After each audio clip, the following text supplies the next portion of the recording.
Okay, so as you can see in the figure, there is a wire which is represented by green color. There is a wire which is long and straight and which is carrying current in the upward direction. So the current is marked here as I. Now we are choosing one point P which is at a distance of A. Distance we have taken here as A, small a, from the suppose mid of the wire, or we are drawing one perpendicular to the wire from this point, and distance we are taking as small a. Now the end points of the wire which is infinitely long. Now these end points of the wire we are joining to the point P, and we need to find the magnetic field due to this current carrying wire at this point P. So distance from the wire is A, and we are choosing one current element, a small current element dl of length dl, and this dl, midpoint of this dl is joined to point P. Now this distance will be taken as vector r, or simply if you take magnitude you can take r. Angle made by this current element in the direction of the distance is taken as theta.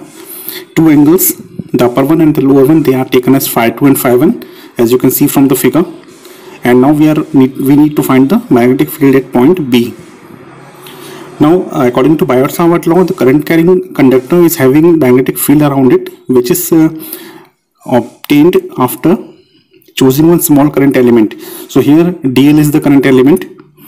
Now dB equals to mu naught upon 4 pi ideal sine theta upon r square, as we have seen earlier in this video. So dB equal to mu naught upon 4 pi ideal sine theta by r square. Now here we are applying sine theta. We are finding out sine theta in this small triangle in the middle. So sine theta becomes equal to a upon r, and which is equal to cos phi. So in this triangle we are taking 90-degree angle, and we can find sine theta and cos phi both from here. So we get r equal to a upon cos phi, and tan phi equal to I by a. Here tan phi equal to I by a. So I equal to a tan phi. dl equal to a sec square phi d phi. Sorry, it's not I, it's L, the length of the wire we are taking, the small length of the wire. So dl equal to a sec square phi d phi. Now substituting for r and dl in dB, substituting the values, we get dB equal to mu naught upon 4 pi I cos phi d phi upon a. Now we are taking the limits here. Magnetic field due to the whole conductor we are obtaining by indicating within the proper limits. So here the limits are minus phi 1 to phi 2. We are taking minus phi 1 because it is below the axis.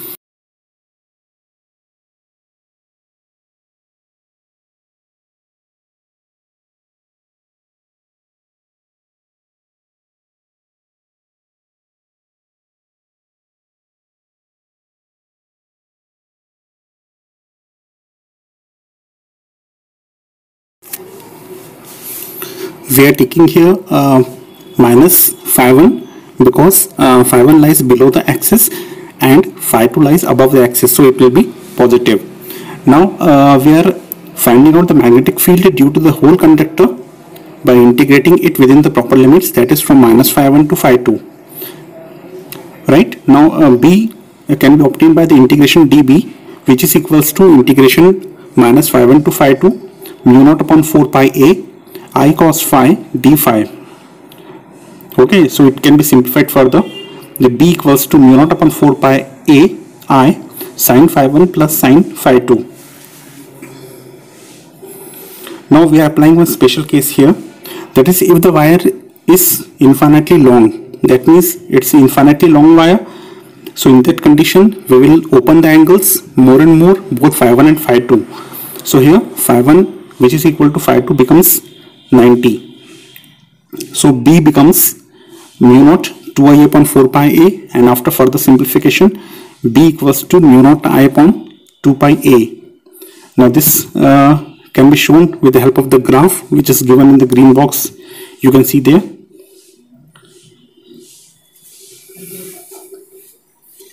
Here the direction of the magnetic field will be same as the direction of dl cross r, that is the cross product of the two vectors, which can be determined by right hand screw rule.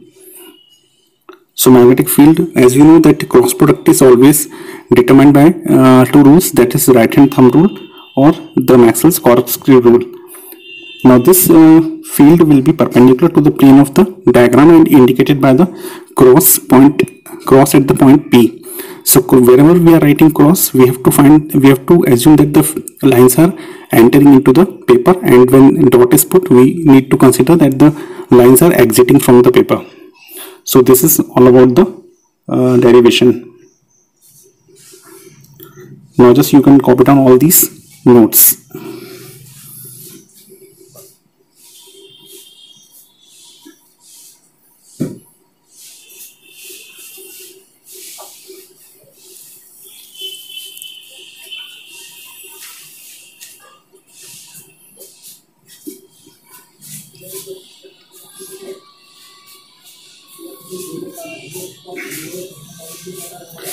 See children, actually we are just discussing the mathematical part of the derivation. We are not discussing about the explanation. Means I have not given here the explanation which is to be written along with all these mathematical expressions. So don't forget to write it on your own, right?